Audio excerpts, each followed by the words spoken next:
ٹھیک ہے.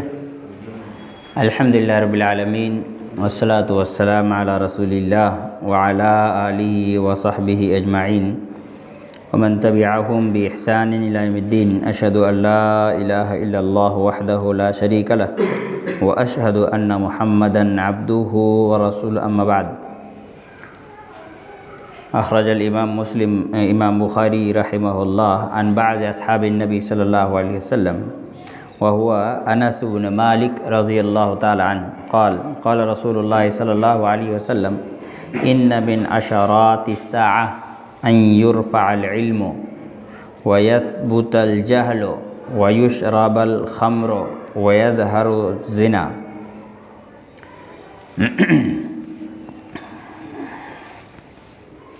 اللہ کے رسول صلی اللہ علیہ وسلم کی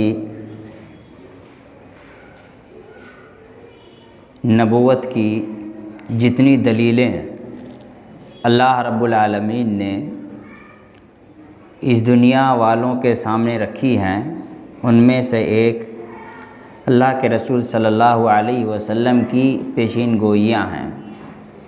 یعنی اللہ کے رسول صلی اللہ علیہ وسلم مستقبل کے بارے میں جو باتیں بیان کرتے ہیں وہ صحیح اور سچا ثابت ہو جانا یہ رسول اللہ صلی اللہ علیہ وسلم کے سچے نبی ہونے کی ایک دلیل ہے.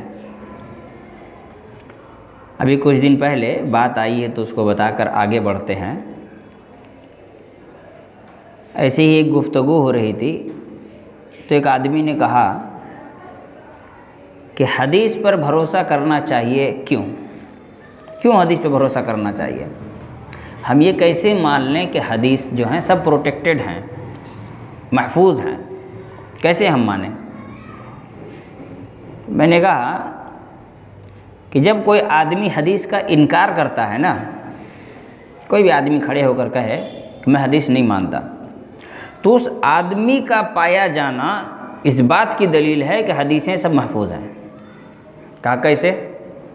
میں نے کہا کہ کئی حدیثوں کی کتاب میں یہ حدیث ہے کہ اللہ کے رسول صلی اللہ علیہ وسلم نے فرمایا کہ ایک وقت ایسا آئے گا کہ آدمی کھڑا ہو کر کے کہے گا کہ ہم کو حدیث کی ضرورت نہیں، ہمارے لیے قرآن کافی ہے.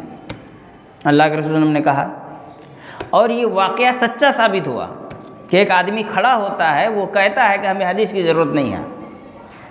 تو اس کا مطلب اللہ کے رسول صلی اللہ علیہ وسلم نے سچ کہا.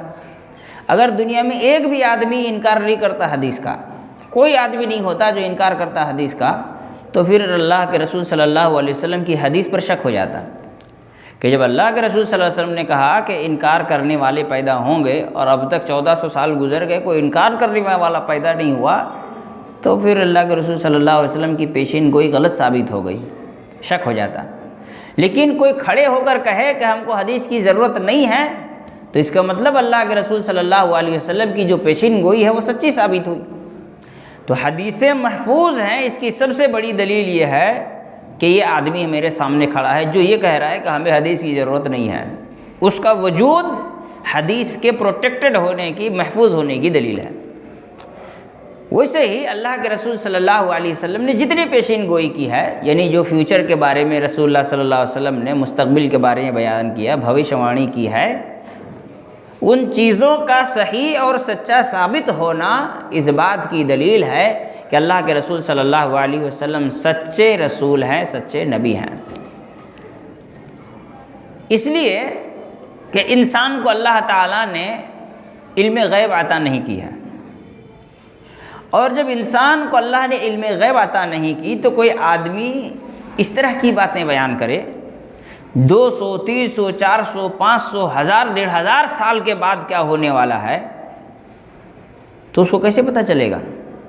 150-200 سال میں ہسٹری اس طرح سے بدل جاتی ہے کہ کتنی چیزیں غائب ہو جاتی ہیں، ندیاں، نہریں، تالاب، ان کی شکلیں بدل جاتی ہیں، شہر کے، ملکوں کے نقشے بدل جاتے ہیں. اور کسی آدمی کا یہ کہنا کہ ایک وقت آئے گا جب ایسا ایسا ہوگا، تو کیا ثابت کرتا ہے، اس کی کیا نشانی ہے؟ اللہ کے رسول سچ کہہ کے گئے ہیں.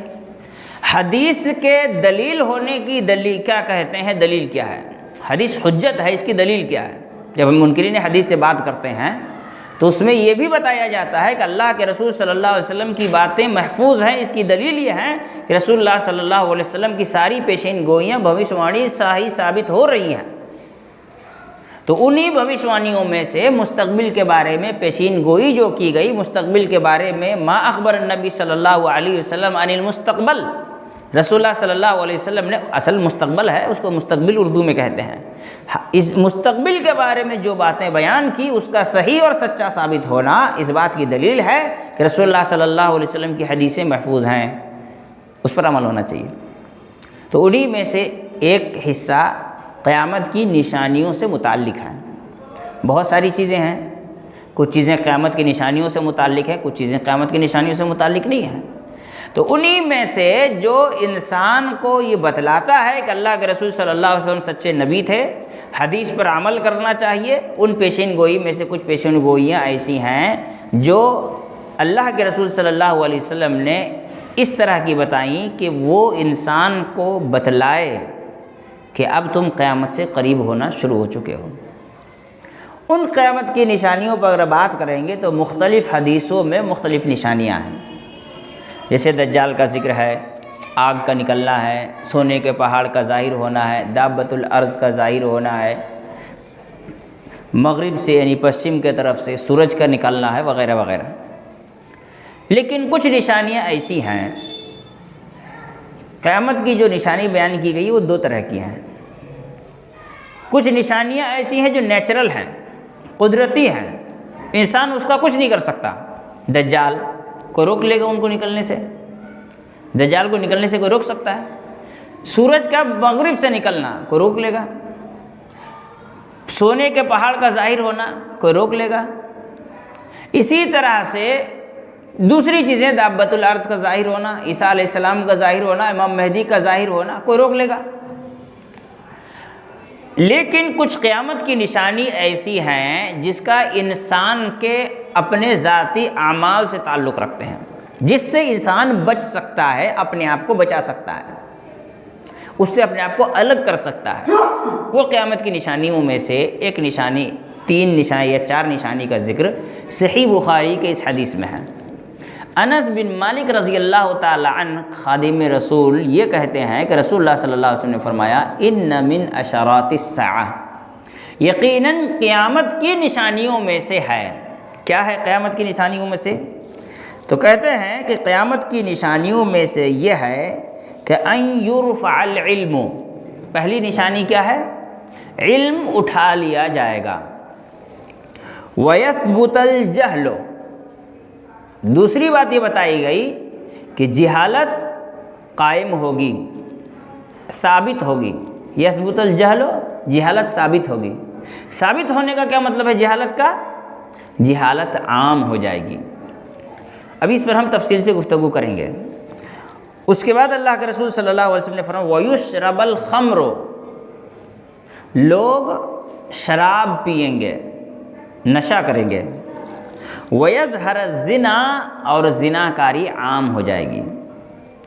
آج کی تاریخ میں اگر اس حدیث پر غور کریں تو یہ چاروں کے چاروں قیامت کی نشانیاں ظاہر ہو چکی ہیں اور بہت تیزی سے آگے بڑھ رہی ہیں۔ پہلی چیز ہے ان یرفع العلم، علم کا اٹھا لیا جانا۔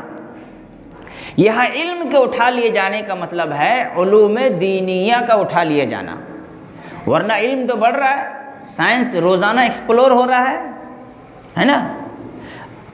آج سے 150 سال پہلے سائنس کہاں کھڑی تھی اور آج کہاں کھڑی ہے؟ پہلا کمپیوٹر جو بنا تھا اس کی سائز کیا تھی اور آج جو کمپیوٹر بنا اس کی سائز کیا ہے؟ کسی کہنے والے نے یہ کہا کہ اگر پہلا کمپیوٹر جس نے بنایا تھا وہ زندہ ہو اور آج کا کمپیوٹر دیکھے تو دیکھ کے ہارٹ اٹیک سے دوبارہ مر جائے گا وہ۔ پہلے زمانے میں ایک ایک کمپیوٹر ایک گھر کے برابر ہوتا تھا، آج کمپیوٹر کا حال یہ ہے کہ آدمی جیب میں لے کے گھوم رہا ہے۔ اتنا زیادہ تو لوگ 150 سال کے اندر اندر، اس سے زیادہ نہیں۔ علم آگے بڑھ رہا ہے، سائنس ایکسپلور ہو رہا ہے، آدمی منگل گرہ میں جا کر زندگی ڈھونڈ رہا ہے، چاند کے بارے میں انسان ریسرچ کر رہا ہے، سیٹلائٹ چینلز، کتنی ساری تبدیلیاں سائنس میں آ گئی ہیں۔ آج سے 10 سال پہلے کی بات کر لیں تو اسمارٹ فون کے بارے میں کوئی نہیں سوچ سکتا تھا، ہے نا؟ آج ہے۔ تو اس طرح سے سائنس تو بڑھ رہا ہے، ایکسپلور ہو رہا ہے، نئی نئی بیماریوں کے نئے نئے علاج ڈھونڈے جا رہے ہیں۔ اور اللہ رب العالمین نے فرمایا کہ ان یرفع العلم، علم اٹھا لیا جائے گا۔ اس کا کیا مطلب ہوا؟ دینی علم اٹھا لیا جائے گا، دین کا علم اٹھا لیا جائے گا۔ دین کے علم اٹھا لینے میں 2 چیزیں کام کریں گی۔ پہلی چیز ہے دین کے جانکار اس دنیا سے رخصت ہونا شروع ہو جائیں گے۔ دوسری چیز یہ ہے کہ جو لوگ باقی رہ جائیں گے وہ دین سیکھنے کا جذبہ کھو دیں گے، ان کے اندر شوق نہیں ہوگا دین سیکھنے کا، اور اس طرح سے دین کا علم ضائع ہونا اور ختم ہونا شروع ہو جائے گا۔ اللہ کے رسول صلی اللہ علیہ وسلم نے فرمایا ان اللہ لا يقبض العلم انتزاعا ينتزعه من العباد ولكن يقبض العلم بقبض العلماء حتى لا يبقى الا رؤوسا جهالا۔ اللہ کے رسول صلی اللہ علیہ وسلم نے فرمایا کہ اللہ تعالیٰ علم کو انسان کے دلوں سے کھینچ کر کے نہیں نکالے گا، کہ بہت زیادہ جانکار آدمی آج رات کو سویا، صبح اٹھا تو مائنڈ بلینک ہو گیا، اس کا کچھ یاد نہیں ہے، پوچھتا میرا نام کیا ہے نا، یادداشت چلی جائے گی، ایسا نہیں ہوگا۔ بلکہ وَلَٰكِن يَقْبِضُ الْعِلْمَ بِقَبْضِ الْعُلَمَاء، اللہ تعالیٰ علم کو دھیرے دھیرے اس طرح سے اٹھائے گا کہ علماء کو اس دنیا سے اٹھانا شروع کر دے گا۔ گزشتہ سال یعنی 2021 کا سال ایسا رہا جس میں تقریباً ہندوستان اور عرب ممالک میں علماء کے ایک درجن علماء اس دنیا سے رخصت ہو گئے۔ شیخ الحیدان، شیخ صالح فوزان الفوزان کے بہت قریبی اور اپنے ہم عصر انتقال کر گئے۔ ڈاکٹر ضیاء الرحمن اعظمی، حدیث، بہت بڑے محدث، مدینہ یونیورسٹی کے حدیث کالج کے ڈین تھے، وہ مسجد نبوی میں درس دیتے تھے۔ پہلے وہ نان مسلم تھے، ان کا نام تھا باقی رام، یو پی کے رہنے والے تھے، اعظم گڑھ کے۔ پھر وہ مسلمان ہوئے، ساؤتھ انڈیا پڑھنے گئے، مدینہ میں پڑھائی کیے، مصر گئے، وہاں جا کر پی ایچ ڈی کی، پھر آ کے مدینہ یونیورسٹی میں پڑھانے لگے، پھر دھیرے دھیرے وہاں کے ڈین بنے، پھر وہ حدیث کی بڑی کتاب بھی لکھے، پھر انہوں نے مدینہ مسجد نبوی میں ان کو درس دینے کا موقع ملا، انتقال کر گئے، دنیا سے رخصت ہو گئے۔ اسی طرح سے آپ دیکھ لیجئے ہندوستان کے جو سب سے بڑے اہل حدیثوں کے مفتی تھے دکتور فضل الرحمن، وہ انتقال کر گئے۔ عین الباری کلکتہ کے رہنے والے، وہ انتقال کر گئے، مٹیا برج میں جن کا گھر تھا۔ اس طرح کرتے کرتے ڈاکٹر آر کے نور، وہ انتقال کر گئے۔ تو دھیرے دھیرے تقریباً درجن بھر علماء گزشتے سال اس دنیا سے رخصت ہو گئے۔ اس سال کا وہی حال ہے، بھی کل کی خبر ہے، سعودی کے 2 بڑے عالم انتقال کر گئے۔ اس سے کچھ دن پہلے شیخ عزیر شمس، آج کے دور کے امام البانی تھے، وہ انتقال کر گئے۔ ان سے پہلے ایک حدیث کے بہت زبردست عالم شیخ نیاز احمد طیب پوری، جو حدیث کے بہت بڑے عالم تھے، دنیا میں شاید پہلے عالم ہیں ایسے جنہوں نے صحیح بخاری کا پورا ویڈیو ریکارڈ کروایا ہے، صحیح بخاری پڑھایا، ویڈیو ریکارڈ کروایا ہے، ان سے پہلے ابھی تک کسی نے نہیں کرایا۔ 32 سال تک صحیح بخاری پڑھا ہے اہل حدیث مدارس میں، بہت زبردست قسم کا عالم۔ اللہ نے اتنا نالج دیا تھا ان کو، میں نے 2006 میں پہلی بار ان سے نینو ٹیکنالوجی کے بارے میں سنا تھا۔ آپ لوگ کب جانے تھے نہیں معلوم نینو ٹیکنالوجی کے بارے میں، پہلی بار انہوں نے نینو ٹیکنالوجی کا بیس سمجھایا تھا 2006 میں۔ ابھی خطبہ جمعہ دیتے ہوئے بتائے تھے کہ نینو ٹیکنالوجی کا بیس ہے انسان کے بال۔ 12 فٹ کا اگر کسی کا بال ہے تو اس کے اندر جتنا انرجی کو کیا کہتے ہیں اپنے اندر جمع کرنے کی طاقت ہوگی، اس کو اگر 1 سینٹی میٹر میں کاٹ دیں گے تو بھی اتنا پاور اس کے اندر ہے، اتنی ہی انرجی اپنے اندر ایگزابس کر سکتا ہے، وہ جمع کر سکتا ہے۔ وہیں سے ٹیکنالوجی نکلا، نینو ٹیکنالوجی، بڑی سے بڑی انرجی کو چھوٹے سے چھوٹے جگہ میں جمع کر دینا، یہ نینو ٹیکنالوجی ہی تو ہے۔ سوچیے 2006 میں اتنا نالج تھا، انتقال کر گئے۔ تو اس طرح سے علماء کا اس دنیا سے اٹھا لیا جانا، دھیرے دھیرے دھیرے دھیرے دھیرے یہ علم کا اٹھا لیا جانا ہے۔ اللہ کے رسول صلی اللہ علیہ وسلم نے فرمایا یہاں تک کہ اہل علم ختم ہو جائیں گے، اور کون بچ جائیں گے؟ رؤوساً جہالا، صرف اور صرف جاہل پیسے والے بچ جائیں گے۔ رأسن کا معنی سر ہوتا ہے، یہاں اس کا معنی سردار، مطلب ذمہ دار، جن کے پاس علم نہیں ہوگا۔ پھر کیا ہوگا؟ فاتخذ الناس رؤوسا جہالا فافتوا بغیر علم فضلوا واضلوا۔ تو اللہ کے رسول صلی اللہ علیہ وسلم نے فرمایا کہ لوگ پھر مسئلے مسائل انہی جاہل سرداروں سے پوچھیں گے۔ مسجد کے صدر صاحب ہیں، کچھ تو جانتے ہوں گے، پوچھ لو انہی سے۔ جماعت کے سیکریٹری صاحب ہیں، کچھ تو آتا ہوگا، پوچھ لو ان سے، ان کو آئے گا کچھ نہیں۔ وہ بنا کسی علم کے پھر فتویٰ دیں گے۔ فضلوا واضلوا، خود بھی گمراہ ہوں گے، دوسروں کو بھی گمراہ کریں گے، خود بھی گمراہ ہوں گے، دوسروں۔ اس کی کئی طریقے ہیں، کئی اس میں باتیں ہیں۔ ذمہ داران ایسے ہوں گے، جاہل ہوں گے، ان کی جہالت کے وجہ سے کوئی عالم علم کی بات نہیں کر پائے گا، اس لیے کہ ان کے علم کی باتیں ان کے آئیڈیالوجی کے خلاف ہوں گی، پھر وہ بولنے نہیں دیں گے، ہے نا، وہ بولنے نہیں دیں گے، پھر انگوش لگائیں گے، نہیں ایسا نہیں، یہ نہیں بولنا، ایسا نہیں بولنا، ویسا نہیں بولنا، یہ ساری چیزیں چلتی رہیں گی، جس کے نتیجے میں کیا ہوگا؟ جہالت عام ہوگی۔ جبکہ علم دین ایک ایسا علم ہے جس کی فضیلت میں بہت ساری باتیں قرآن مجید میں اور حدیث رسول میں موجود ہیں۔ علم دین کا سب سے اہم اور بنیادی فائدہ یہ ہوگا کہ علم دین انسان کے آخرت کو سنوارنے کا ذریعہ ہے۔ ہمارے یہاں بہت سارے لوگ پڑھتے ہیں اسکول کالجز میں، جی مجھے شوق ہے کمپیوٹر سیکھنے کا، مجھے کمپیوٹر سائنس میں پڑھائی کرنے کا مجھے شوق ہے۔ بولے کیوں شوق ہے تم کو کمپیوٹر پڑھنے کا؟ کیونکہ قرآن حدیث تو ہے نہیں کہ بھوکے پیٹ بھی اس کی خدمت کر لیں گے تو ثواب ملے گا۔ دنیا کی جو تعلیم ہے وہ روزی کمانے کا ذریعہ ہے، بس اس سے زیادہ کچھ نہیں۔ آپ روزی کمانے کے لیے اس کو سیکھیے، اس کے ذریعے جتنا زیادہ ہو سکے روزی کمائیے، جس میں زیادہ اسکوپ ہے روزی روٹی کا اس کے طرف جائیے۔ شوق کا کیا معنی رہتا ہے؟ اس میں کوئی شوق ہے؟ شوق ہونا چاہیے قرآن سیکھنے کا، حدیث سیکھنے کا، کہ اگر نہ کھائیں بھوکے رہ کر بھی اس کی خدمت کر لیں تو آخرت میں مجھے کچھ مل جائے گا۔ کوئی بھوکے پیٹ ناسا میں اگر جاب کر لے گا تو اس کو کیا ملے گا آخرت میں؟ لیکن کوئی بھوکے پیٹ اگر قرآن حدیث کی خدمت کرے گا تو اس کو آخرت میں بہت کچھ ملے گا۔ یہاں تک کہ اللہ کے رسول صلی اللہ علیہ وسلم نے فرمایا اذا مات الانسان انقطع عنہ عملہ الا من ثلاثۃ اشیاء، جب انسان مر جاتا ہے تو اس کے نیکی کا جو سلسلہ ہے وہ بند ہو جاتا ہے، سوائے اس بات کے کہ اس نے کسی تین میں سے کسی ایک چیز کو اپنایا ہو۔ الا من صدقۃ جاریہ، الا یہ کہ وہ صدقہ جاریہ کرے، او علم ينتفع به، یا ایک ایسا علم جس سے دنیا کا فائدہ ہوتا ہو، او ولد صالح يدعو له، یا اس کی نیک اولاد جو اس کے لیے دعا کرے۔ ان تینوں کا تعلق علم دین سے ہے۔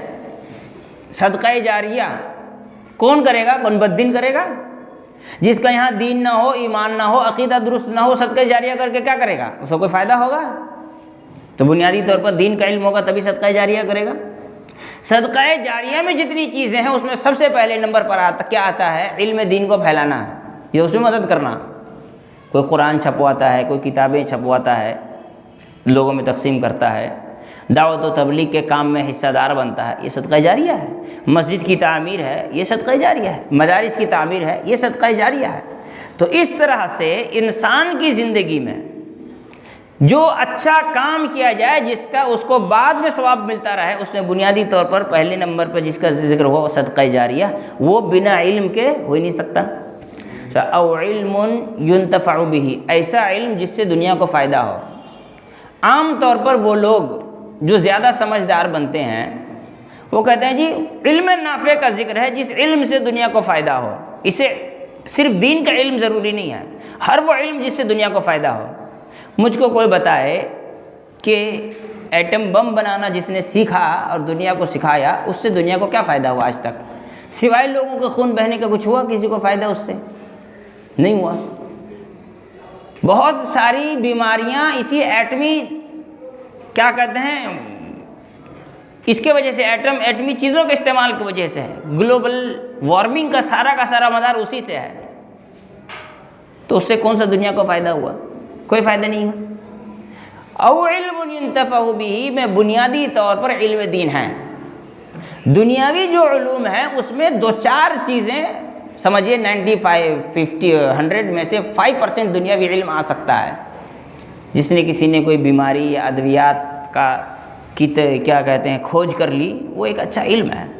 لیکن سوال ہے کہ وہ بھی آدمی جس نے اچھی دوائیں ایجاد کی ہیں، کسی بیماری کا اچھا علاج ڈھونڈ لیا ہے، اگر وہ صاحب ایمان نہیں ہے، اس کو اللہ کے بارے میں علم نہیں، دین کے بارے میں، اسلام کے بارے میں علم نہیں ہے، وہ علم دین سے کورا ہے، وہ مشرک ہے، وہ کافر ہے، اس کو کوئی فائدہ ہوگا؟ تو علم ينتفع به میں بھی پہلے نمبر پر شرط کیا ہے؟ علم دین ہو اس کے پاس، وہ مسلمان ہو. تیسرے نمبر پر ولد صالح يدعو له، نیک اولاد جو اس کے لیے دعا کرے. تو باپ پہلے خود نیک ہو تب نہ اولاد نیک ہوگی. اور نیک ہونے کے لیے علم دین ضروری ہے، دین کی بنیاد اور اس کے مبادیات کے بارے میں جانکاری ضروری ہے. اور قیامت کے دن انسان سے جو سوال کیے جائیں گے اس میں سے ایک سوال یہ بھی ہوگا، بلکہ قیامت سے پہلے قبر کا سوال دیکھ لیجئے، اس کا علم سے تعلق. اللہ کے رسول صلی اللہ علیہ وسلم نے فرمایا جب انسان کو قبر میں لٹایا جائے گا اور پوچھا جائے گا من رب کا، فرشتے پوچھیں گے تمہارا رب کون ہے؟ فَأَمَّا الْمُؤْمِنُ فَيَقُولُ رَبِّيَ اللَّهُ، جو مومن ہوگا وہ کہے گا میرا رب اللہ ہے. اس کے عمل میں اللہ کی عبادت پائی جاتی تھی، اس کے عقیدے میں اللہ کے لیے خلوص پایا جاتا تھا، اس کی زندگی کا مقصد اللہ کو راضی کرنا تھا، تو آدمی کیا کہے گا؟ ربی اللہ. لیکن کوئی آدمی اگر اللہ کو راضی کرنے کی کوشش ہی نہیں کیا ہے، بدعت شرک میں مبتلا رہا ہے، اللہ رب العالمین کو راضی کرنا اس کی زندگی کا مقصد ہی نہیں تھا، اس کی زندگی کا مقصد نام کمانا، بڑا ہونا، اونچے عہدے تک پہنچنا، اونچائی کو حاصل کرنا، اونچی چیزوں کا حاصل کرنا، صرف نام شہرت کے علاوہ اس کا کوئی مقصد نہیں رہا زندگی میں، تو وہ کیسے کہے گا ربی اللہ؟ وہ کہے گا کیا؟ ہا لا ادری، مجھے نہیں معلوم. فرشتے کہیں گے لا طلیت ولا دغیت، نہ تو نے جانا اور نہ ہی جاننے کی کوشش کی. علم، نہ تو نے جانا نہ جاننے کی کوشش کی. علم، جانا تو علم ہے، جاننے کی کوشش کی تو طلب علم ہے، علم حاصل کرنا ہوا. اس نے نہ جانا نہ جاننے کی کوشش کی کا مطلب یہ ہے اس نے دین کا علم حاصل نہیں کیا. یہ بھی علم. پھر ما دینوں کا، تمہارا دین کیا ہے؟ فَأَمَّا الْمُؤْمِنُ فَيَقُولُ دِينِيَ الْإِسْلَامُ، مومن کہے گا میرا دین اسلام ہے، اسلام پر عمل کرتا تھا، اسلام سے محبت کرتا تھا، اسلام پر چلتا تھا، اسلام کی پرچار کرتا تھا، تو وہ یقیناً اپنے زبان سے نکال کے کہے گا میرا دین اسلام ہے. لیکن اگر وہ اسلام پر عمل ہی نہیں کرتا تھا، وہ سمجھتا تھا نماز پڑھ لیے بس اتنا ہی اسلام ہے، کاروبار اپنی مرضی سے، شادی بھی اپنی مرضی سے، ساری چیزیں شوق پورا کرنے کے لیے، ہر چیز میں دکھاوا، کیا کہتے ہیں وہ آدمی ہر قسم کی غلاظت اور دنیا کی ساری برائیاں اس کے اندر تھی. وہ سمجھتا تھا کہ اسلام کا مطلب خالی نماز پڑھ لینا ہو گیا، نماز پڑھ لی، بعد باقی جو کرنا ہو کرو. تو ایسی صورت میں وہ تھوڑی بول پائے گا میرا دین اسلام ہے. کتنے مسلمان ہیں جو اسلام سے نفرت کرتے ہیں، نام مسلمانوں کا ہے، باپ ماں مسلمان گھرانے کے ہیں، لیکن کیا کر رہے ہیں؟ اسلام سے نفرت. یہ ہمارے اسلام میں اتنا زیادہ سختی نہیں ہے. ایک گھر میں، اب میں گھر میں درس دینا اسی لیے بند کیا، بہت پہلے کی بات ہے، مجھ کو ایک گھر میں لے گئے درس دینے کے لیے، تو مرد حضرات سامنے بیٹھ گئے، عورتیں پیچھے بیٹھ گئیں. میں نے کہا بھائی ہم یہاں پہ درس نہیں دیں گے، عورتیں سامنے سب منہ کھلا ہوا بیٹھی ہوئی ہیں. 2 پرابلم ہے، ایک تو سامنے بے حجاب بیٹھی ہیں، دوسرا یہ لوگ 2 منٹ سے زیادہ چپ بیٹھیں گی نہیں، فوراً آپس میں بات چیت شروع کر دیں گی، پھر میں ڈانٹوں گا، اچھا نہیں لگے گا. اس سے اچھا مجھ کو آڑ میں رکھو، ان کو دوسرے روم میں رکھو، میں اس روم میں بیٹھتا ہوں، میں اتنے زور سے بولوں گا آواز ان تک چلی جائے گی. زیادہ سمجھدار ہے نا، بڑی بڑی ڈگری والے ہیں. تو اس نے کہا اسلام بہت سافٹ ہے، آپ اس کو ہارڈ بنا رہے ہیں. اسلام کیا ہے؟ سافٹ ہے، اس کو ہارڈ بنا رہے ہیں۔ میں نے کہا اسلام سافٹ ہے، لیکوڈ نہیں ہے۔ آپ اس کو لیکوڈ کیوں بنا رہے ہیں بھائی؟ اس کو سافٹ رہنے دیجئے۔ ہم اس کو سافٹ رہنے دے رہے ہیں، ہم اس کو ہارڈ نہیں بنا رہے ہیں، آپ اس کو لیکوڈ بنا رہے ہیں۔ اب تو بھاپ بن گیا، لیکوڈ بھی نہیں رہا۔ اب تو بھاپ بن کے اڑنے لگا ہے، پانی بھی نہیں رہا۔ لیکوڈ کو اردو میں کہتے ہیں سیال، اور بھاپ کو انگلش میں کیا کہتے ہیں؟ ویپر۔ اب وہ ویپر بن گیا، اس کو پر لگ گیا، اڑ رہا وہ، ہے نا؟ تو یہ حال ہے لوگوں کا۔ حجاب سے نفرت مسلمانوں کو ہی، غیر مسلم کو نہیں۔ غیر مسلم تو سیدھا کہا، ایک جج نے کہا نا کہ اگر اسلام میں حجاب واجب ہے تو ایک بات بتائیے کہ مسلمانوں کے اتنے بڑے بڑے گھرانے ہیں، کتنے لوگ اسلام کیا حجاب پہنتے ہیں؟ ترکی کے بادشاہ کی بیوی کیوں برقع نہیں پہنتی؟ اس کا چہرہ کیوں کھلا ہوا ہے؟ پاکستان کے پردھان منتری کا چہرہ کیوں کھلا تھا؟ جب بے نظیر بھٹو بنی تھی پردھان منتری پاکستان کی تو اس کا حجاب کیوں نہیں تھا؟ بنگلہ دیش کی شیخ حسینہ تو برقع پہنتی نہیں ہے نا؟ فلاں نہیں پہنتے، فلاں نہیں پہنتے، فلاں نہیں پہنتے، اتنے سارے لوگ جو بڑے بڑے انٹلیکچوئل جس کو کہا جاتا ہے وہ نہیں پہن رہے ہیں، تو آپ 4 فنڈامنٹلسٹ پہن کر کے کیا ثابت کرنا چاہتے ہیں؟ یہ اسلام میں ہے؟ یہ اسلام میں نہیں، آپ نے گڑھ لیا۔ اسلام کے دشمن مسلمان خود، غیر مسلم نہیں۔ احمد دیدات نے اسی لیے کہا تھا نا کہ اسلام کے سب سے بڑے دشمن وہ مسلمان ہیں جو نان پریکٹیشین ہیں، جو پریکٹس نہیں کرتے اسلام پر۔ یہ حالات لے کر جو انسان جائے گا تو بول پائے گا دینی الاسلام، میرا دین اسلام ہے؟ پھر وہ کہے گا لا ادری، مجھے نہیں معلوم۔ تو پھر فرشتہ یہی کہے گا نہ تو نے جانا نہ جاننے کی کوشش کی، مطلب تو جاہل تھا، تو نے علم نہیں حاصل کیا دین کا۔ پھر اس سے پوچھا جائے گا ماذا تقول فی ھذا الرجل، اس آدمی کے بارے میں تم کیا کہتے تھے اللہ کے رسول صلی اللہ علیہ وسلم کے بارے میں؟ تو مومن ہوگا، متبع سنت ہوگا، بدعتی نہیں ہوگا، آمین رفیدن کرنے والا ہوگا۔ ہاں، اس لیے سب سے نچلا درجہ یہی نہ ہے کہ یہ سنت ہے۔ ہم تو سمجھتے ہیں یہ نماز کا حصہ ہے، کسی بھی صورت میں نہیں چھوڑنا چاہیے۔ لوگ کہتے ہیں کہ بھائی یہ سنت ہے، چھوڑنے سے کوئی حرج نہیں ہے، تو کم سے کم اتنا تو مانتے ہو کہ یہ سنت ہے۔ تو سنت پر عمل کرنے والا وہ ہوگا جو نبی کے طریقے پر عمل کرتا ہوگا۔ اس کا مطلب جو اس پر عمل نہیں کرا، کم سے کم سنت تو چھوڑ رہا ہے، بدعت تو کر رہا ہے۔ تو آمین رفیدن کرنے والا ہونا ضروری ہے نا قبر میں نبینا محمد کہنے کے لیے؟ آمین بولنے والا ہوگا، رفیدین کرنے والا ہوگا، 5 ٹائم کا نماز پڑھتا ہوگا، نماز ویسے ہی پڑھتا ہوگا جیسے اللہ کے رسول صلی اللہ علیہ وسلم نے پڑھ کر کے دکھایا ہے۔ کیا؟ صلو کما رأیتمونی اصلی، جیسے میں نماز پڑھتا ہوں ویسے ہی پڑھو۔ من صلی صلاتنا، جو ہماری نماز کی طرح نماز پڑھتا ہے، واستقبل قبلتنا، صحیح بخاری کی حدیث ہے، ہمارے قبلے کی طرف منہ کرتا ہے، واکل ذبیحتنا، اور ہم مسلمانوں کا ذبیحہ کھاتا ہے، فذلک المسلم، وہی مسلمان ہے۔ اسلام کی پہچان اللہ کے رسول نے ظاہری پہچان تو ہی بتائی، ہماری نماز کی طرح نماز ہو، جس ٹائم میں ہم پڑھتے ہیں اس ٹائم میں وہ پڑھتا ہو، ہم جیسے پڑھتے ہیں ویسا وہ پڑھتا ہو۔ لیکن اگر یہ ساری چیزیں نہیں ہوں گی تو کیا کہے گا؟ مجھے نہیں پتا۔ فرشتے کیا کہیں گے؟ نہ تو نے جانا نہ جاننے کی کوشش کی۔ تو علم، قبر کے سوالوں کے جواب کی بنیاد کیا ہے؟ علم دین کا حصول۔ بڑے افسوس کی بات ہے، ایک ہفتہ ہوا، ایک 18 یا 19 سال کا لڑکا ہوگا، میں نے اس سے کہا کہ تم کو پتہ ہے توحید کسے کہتے ہیں؟ بولے سنا تو ہے، تقریر میں مولوی لوگ بولتے ہیں، مجھے پتہ نہیں ہے توحید کسے کہتے ہیں۔ 18-19 سال کا لڑکا، اس کو کرکٹرز کے 7 پیڑھیوں کے نام یاد ہیں، فلمی دنیا کے لوگوں کے کون کس کی بیٹی جائز ہے، کون کس کی ناجائز اولاد ہے، وہ بھی اس کو یاد ہے۔ اس کو یہ بھی یاد ہے کہ پیسہ کیسے کمایا جاتا ہے، اس کو یہ بھی یاد ہے کہ دنیا میں سب سے زیادہ پیسہ، سب سے بڑا بلینئر آج کے ڈیٹ پہ کون ہے۔ اسے یہ یاد نہیں ہے کہ توحید کیا ہے۔ افسوس کہ توحید کے بارے میں جانکاری نہیں ہے اسے۔ جس کا یہ حال ہوگا، بتائیے اس کا کیا حال ہوگا؟ وہ ربی اللہ، دینی الاسلام، نبینا محمد بول لے جائے گا؟ اتنا آسان ہے؟ اور نہیں بول پائے گا تو پھر کیا حالت ہوگی اس کی؟ اللہ کے رسول صلی اللہ علیہ وسلم نے کہا، فرمایا ایک فرشتہ لایا جائے گا اس کے لیے، اندھا، بہرا، گونگا۔ وفی یدہ مطرق من حدید، اس کے ہاتھ میں ایک لوہے کا ہتھوڑا ہوگا، اس ہتھوڑے سے ایک مرتبہ کے لیے اگر کسی پہاڑ کو مار دیا جائے تو پہاڑ بالو بالو ہو جائے گا، ریزہ ریزہ ہو جائے گا۔ پھر وہ فرشتہ اس ہتھوڑے سے اس کے سر پہ زور سے مارے گا، فیصرخ، وہ آدمی چیخے گا، چلائے گا، اتنی بھیانک آواز نکالے گا، یسمعہ الا الثقلین، انسان اور جنات کے علاوہ ساری مخلوق، اس دنیا کی ساری مخلوق، دنیا کے کسی بھی کونے میں کوئی بھی مخلوق بستا ہو، سب اس کی چیخ کو سنیں گے۔ اتنا آسان ہے؟ علم دین کو انسان حقیر سمجھ رہا ہے، کیا ہوگا پڑھ کر کے۔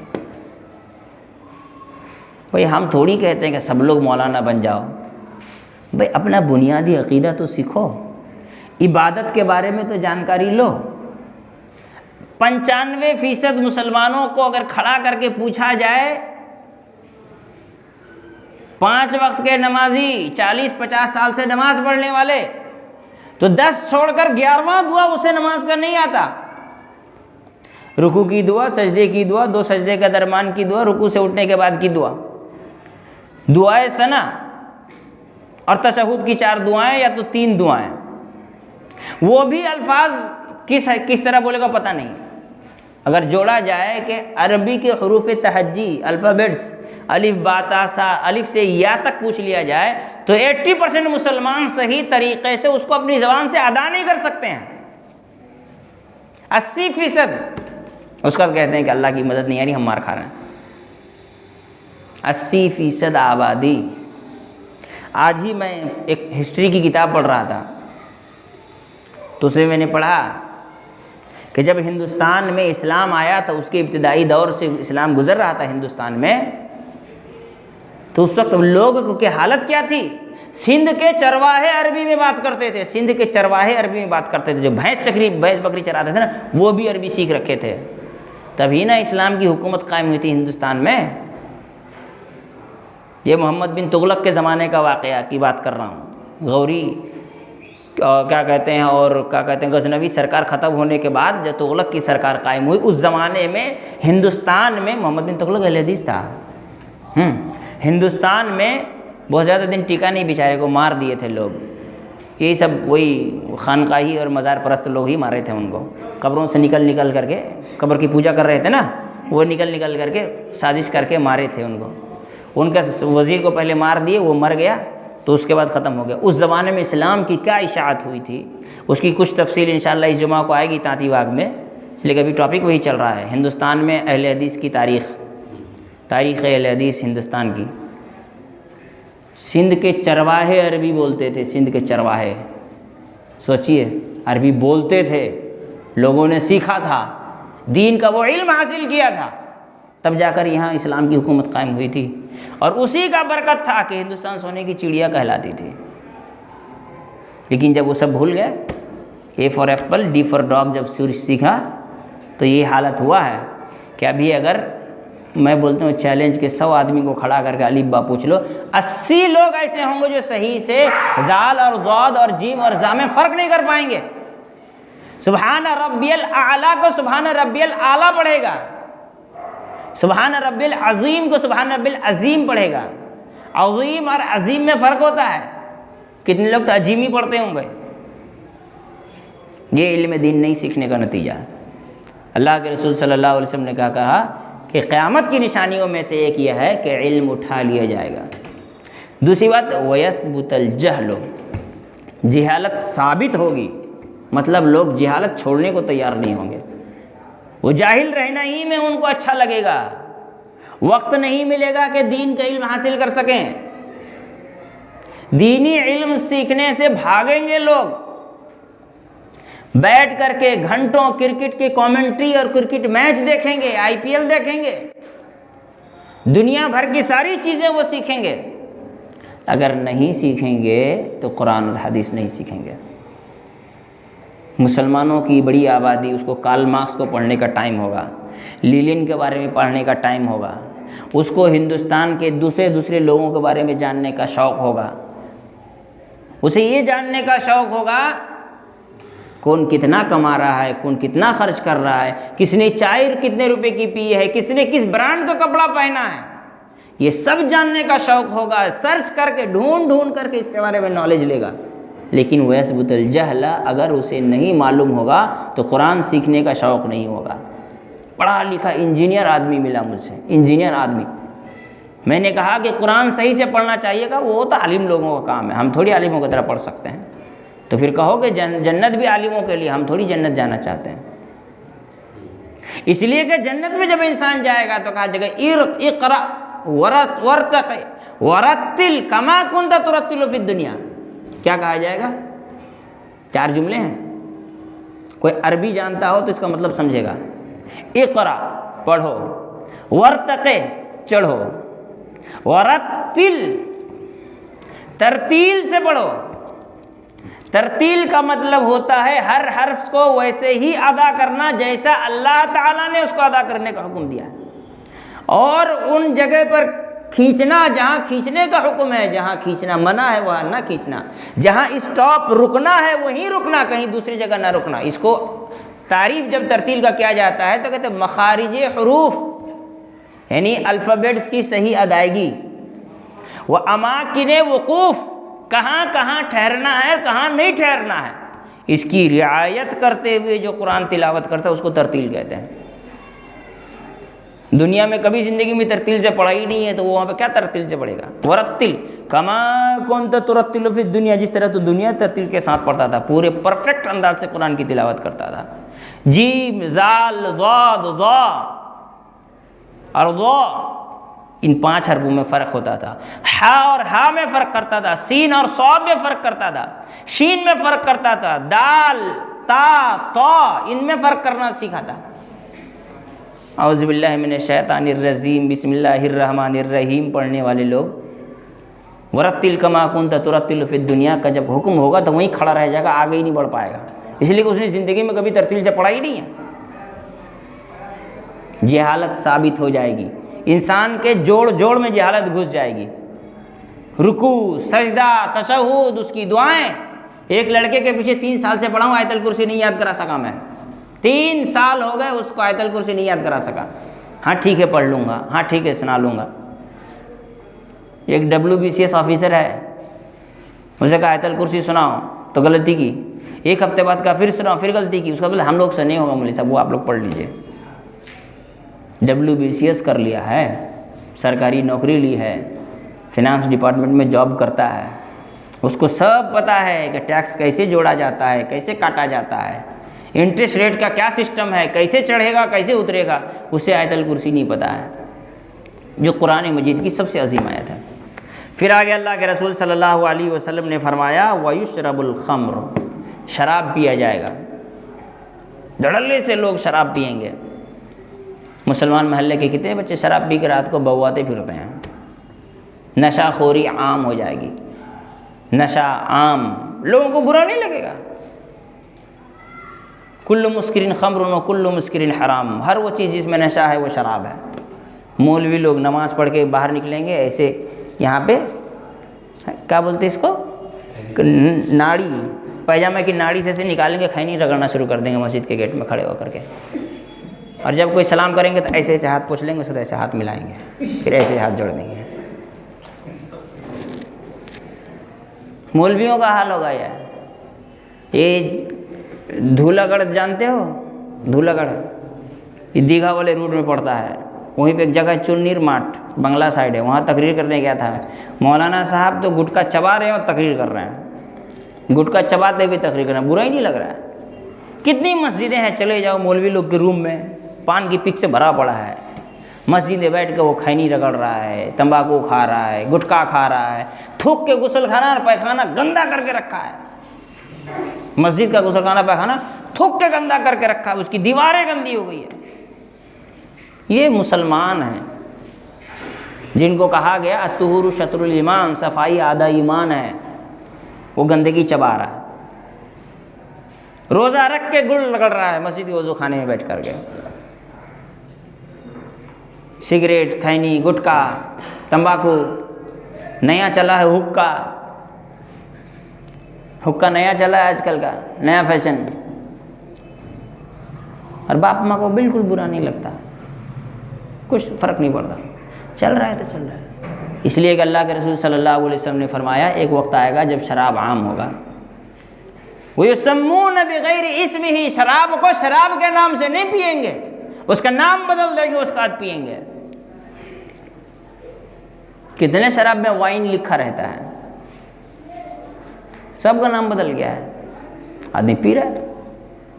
وائن پر ایک چٹکلا یاد آیا، میری زندگی کا چٹکلا، ایک ٹی وی چینل ہے شیعوں کا ون، میں اس کو ایک زمانے تک وائن پڑھتا تھا، بعد میں پتہ چلا کہ یہ ون لکھا وائن نہیں لکھا، وائن ہی ہوگا، اس میں کیا ہے، اس میں وائن ہی ہوگا، جس طرح وائن نقصان ہے انسان کے لیے وہ چینل بھی نقصان ہوگا۔ میں اس کو ایک زمانے تک وائن پڑھا، وہ میرے ایک دوست ہے کلکتہ کا، اس نے کہا کہ بھائی یہ وائن نہیں ون لکھا ہوا ہے، سمجھ گئے؟ تو یہ حال ہے، لوگ وَيُسَمُّونَ بِغَيْرِ اسْمِهِ، نام بدل دیں گے۔ اور شراب بھی برانڈیڈ ہوگا، بہار میں شراب بندی ہے، کیا مطلب ہے؟ دیسی شراب بند ہے، برانڈیڈ شراب پی سکتے ہیں۔ شراب کا حال یہ ہے کہ گجرات میں شراب بندی ہے 25 سال سے۔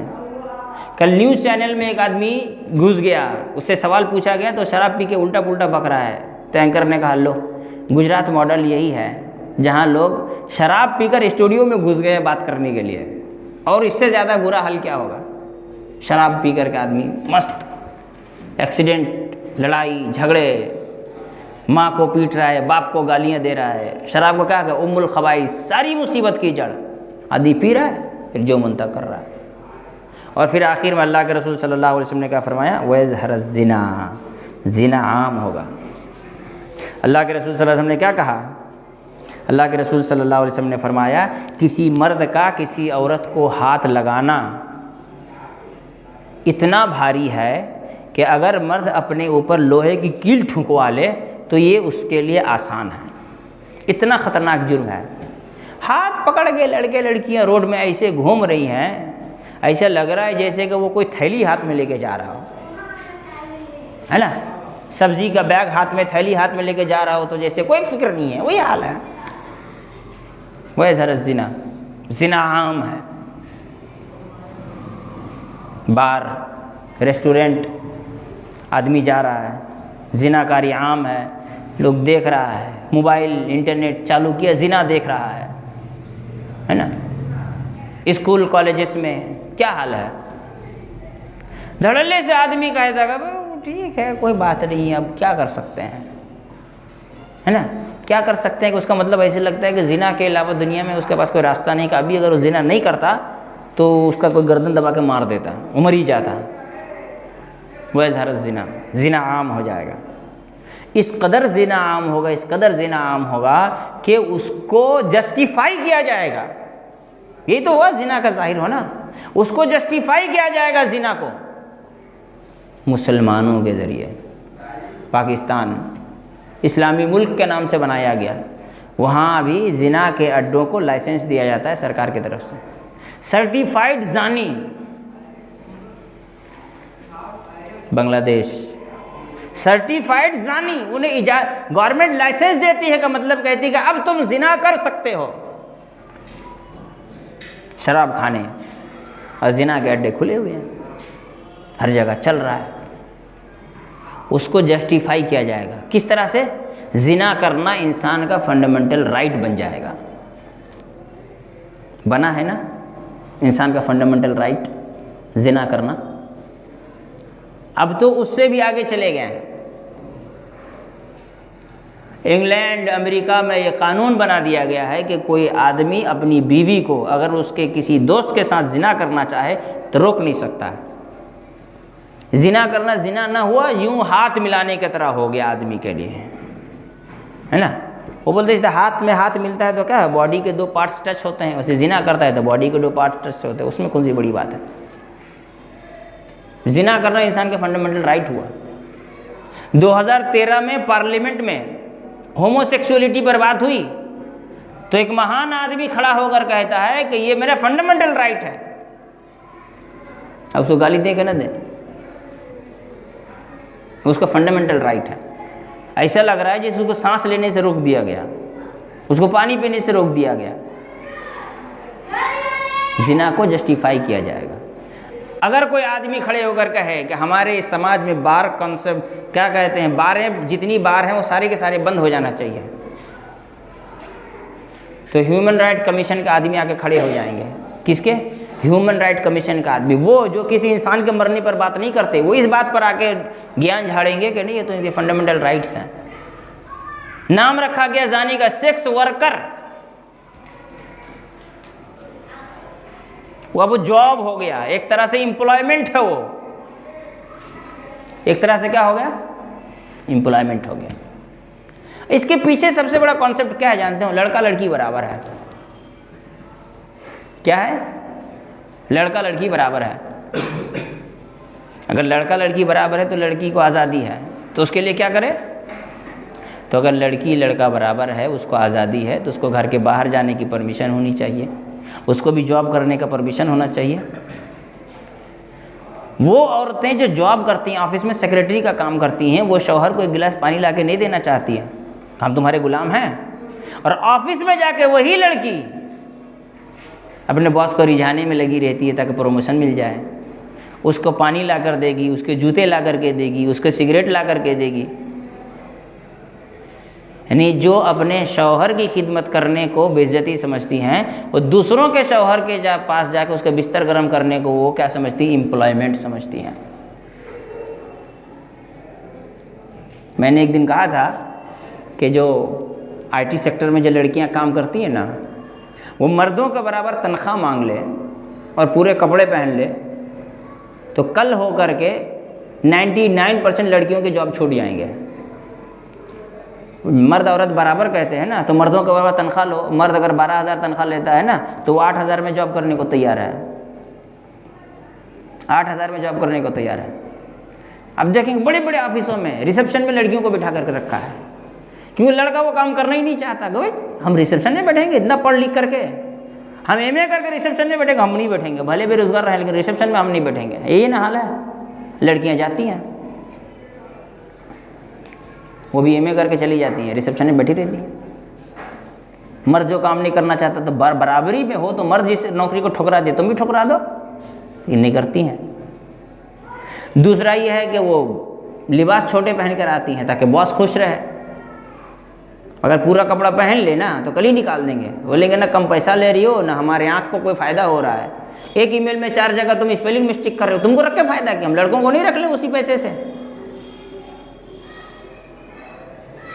یہ آزادی کے نام پر عورتوں کا کیا استعمال ہو رہا ہے؟ دیکھیے پہلے زمانے میں بزرگ لوگ آپ لوگ دیکھے ہوں گے، جب کوئی منجن بیچنے آتا تھا تو کیا لاتا تھا؟ ایک بندر لاتا تھا چھوٹا سا، ڈگڈگی بجاتا تھا، وہ بندر ناچتا تھا، لوگوں کی بھیڑ جمع ہوتی تھی تو وہ سامان بیچتا تھا۔ آج وہی چیز ہے، کام وہی ہو رہا ہے، بس تھوڑا سا چینج کر دیا ہے، لڑکیوں کو نچوا دیا، اس سے پوسٹر لگوا دیا اور لوگوں کو بیچ دیا سامان۔ بندر کے جگہ ان لوگوں کا استعمال ہو رہا ہے، یہ بندر کو ریپلیس کیے ہیں، بیچارے بندر کا جاب کھا گئے یہ لوگ، بندر کو ریپلیسمنٹ ہوا ہے، اور لوگوں نے اس کو کیا سمجھا؟ امپلائمنٹ۔ اس کا نتیجہ کیا نکلا؟ وَيَظْهَرُ الزِّنَا، زنا عام ہوگا۔ اللہ کے رسول صلی اللہ علیہ وسلم نے فرمایا ایک وقت ایسا آئے گا کہ لوگ روڈ پر زنا کریں گے، لوگوں کو بولنا ہوگا کہ ذرا ہٹو، ہم کو جانے کے لیے راستہ دو، اور وہی ہو رہا ہے۔ اب اسٹیشن میں کھڑے ہو جائیے، آپ کو ٹرین چھوٹ جائے لیکن سامنے سے مجال کے کوئی راستہ دے دے، آپ کو تو دھکا دے کے جانا ہوگا یا تو پھر ایکسکیوز می تھوڑا راستہ دیجیے گا، ہم کو جانے دیجیے، لگے ہوئے ہیں ریلوے اسٹیشن کے پاس لائن سے۔ اس لیے کہ گھر میں جائیں گے تو ماں باپ پیٹیں گے، کہاں جا رہے ہو، منہ کالا کر رہے ہو۔ اگر بیٹا ہو تو باپ کو پرواہ نہیں ہے، بیٹی ہو تو سب کو عزت پاتی ہے، سب کو ٹینشن ہوتا ہے کہاں بیٹی کہاں چلے گی، بیٹا ہو تو کسی کو پرواہ نہیں ہوتا۔ وہ کیا کریں گے؟ وہی ریلوے اسٹیشن جائیں گے، شاپنگ مالز چلے جائیں گے، کسی پارک میں چلے جائیں گے، اور پھر چل رہا ہے وَيَظْهَرُ الزِّنَا، زنا ظاہر ہوگا۔ اس کا مطلب کیا ہے؟ زنا ڈھکے چھپے طریقے سے نہیں ہوگا، ظاہری طور پر ہونا شروع ہو جائے گا۔ یہ کیا ہے؟ اللہ کے رسول صلی اللہ علیہ وسلم نے فرمایا یہ سب قیامت کی نشانیاں ہیں۔ اور پھر یہی لوگ قیامت کے دن اللہ کے رسول صلی اللہ علیہ وسلم نے کیا کہا؟ زانی کو کیا قیامت کے دن سزا دی جائے گی؟ قیامت تک قبر میں کیا عذاب دی جائے گی؟ ایک بڑے سے تندور میں، آگ جلتے ہوئے تندور میں اس کو ڈال دیا جائے گا۔ اور وہ اس آگ میں جلتے رہیں گے یہاں تک کہ قیامت واقع ہو جائے گی۔ زنا، آخری بات آپ کو بتاؤں زنا کو لے کر کے۔ پہلے زمانے میں کسی کا افیئر ہوتا تھا نا، اس کو چھپا لیتا تھا، اسکول میں کوئی لڑکی پسند آ گئی چھپا لیتا تھا۔ آج کے زمانے میں اگر لڑکی پسند آئی ہے تو اس کا پرچار ہوتا ہے، واٹس ایپ، فیس بک، دوسرے چیزوں میں ظاہر اسٹیٹس لگایا جاتا ہے، باقاعدہ اس کا پرچار ہوتا ہے۔ پھر لڑکے لوگ ایک زمانے کے بعد تیری کتنی تھی؟ تو چار، میری تو 8-10 گرل فرینڈ رہ چکی ہے۔ یہ بھی فخر کی بات ہے کہ میرے 8-10 گرل فرینڈ رہی ہیں۔ ایسا لگ رہا ہے جیسے اس نے گولڈ میڈل جیتا ہو اولمپک میں، یہ حال ہے۔ تو یظہر الزنا، زنا عام ہوگا، اور اتنا عام ہو جائے گا کہ حیا، شرم، یہ ساری چیزیں ختم ہو جائیں گی۔ اور ان کو بڑھاوا کون دیں گے؟ ہمارے سماج کے وہ حضرات جو بزرگ کہلاتے ہیں۔ اب دیکھ لیجئے، ان سب چیزوں پر کھل کے بات کرنے سے سب سے پہلے بزرگ لوگ بولے کیا ضرورت ہے اس سب پہ کھل کے بات کرنے کی؟ اب کچھ نہیں کر سکتے مولوی صاحب، بول کے کیا ہوگا؟ یہ سب بول کوئی فائدہ نہیں ہے۔ اس لیے کہ اس کو پتہ ہے نا کہ مولوی صاحب جو جھاڑ رہے ہیں وہ میری بیٹی کے بارے میں بول رہے ہیں، تو وہی لوگ بولنے نہیں دیں گے۔ 5 وقت کے نمازی کے بچوں کا حال یہ ہے۔ ایک مرتبہ ایک حاجی صاحب مسجد ایک دکان میں وہ مسلح خریدنے آئے، تو بیوی برقعے میں تھی اور پوتی سب سے چھوٹا ڈریس پہنی ہوئی تھی۔ میں نے کہا کہ یہ کون ہے حاجی صاحب؟ میری پوتی ہے۔ میں نے کہا یہ جو برقع پہنے، بولے میری بیوی ہے۔ میں نے کہا بڑھاپے میں برقع پہنا دیا؟ جس کے اوپر برقع واجب نہیں اس کو پہنا دیا، اور جس کے اوپر واجب تھا اس کو پورا تو پہنا دیتے کم سے کم، گھٹنے سے بھی 2 بالش سے اوپر کپڑا پہن کے گھوم رہی ہے۔ کیا کریں گے مولانا، حالات ٹھیک نہیں ہیں۔ واہ، حالات ٹھیک نہیں ہیں۔ آپ کے کن پٹی میں کسی نے پستول رکھا تھا کہ یہ ڈریس پہنا؟ نہیں، بچے لوگ اب سمجھتے نہیں ہیں، اسی لیے نہیں سمجھتے ہیں کہ آپ کی حیا شرم مر چکی ہے۔ موسیٰ علیہ السلام کے بارے میں اللہ تعالیٰ نے کیا کہا؟ موسیٰ علیہ السلام جب وہ 2 عورتوں کو، ان کے جانور کو پانی پلا دیے، پھر ایک جگہ جا کے بیٹھے سائے میں، اس کے بعد کہا رب انی لما انزلت الی من خیر فقیر، تو اس کے بعد اللہ تعالیٰ نے کیا کہا؟ جاءت احداہما علی استحیاء، ان 2 عورتوں میں سے ایک عورت شرماتے ہوئے موسیٰ علیہ السلام کے پاس آئی۔ یہاں پہ آدمی بیوی کو لے کر مارکیٹ جاتا ہے، سامان پسند کرنا ہے، بیوی کو آگے بڑھے، تم اچھا بارگیننگ کر لیتی ہو، تم ہی بات کر لو، ہے نا، تم اچھا بارگیننگ کر لیتی ہو۔ پھر وہ سائڈ میں کھڑا رہے گا، بارگیننگ کرو، پھر بارگیننگ کرے گی اپنے حساب سے، ہر چیز میں 10 روپیہ کماؤ، پھر اوور آل میں بھی اتنا کماؤ، پھر اتنا چھٹا نہیں وجہ سے اتنا کماؤ، یہ کیا ہے؟ تو اللہ رب العالمین سے دعا ہے اللہ تعالیٰ ہم تمام لوگوں کو سمجھ کی توفیق عطا فرمائے۔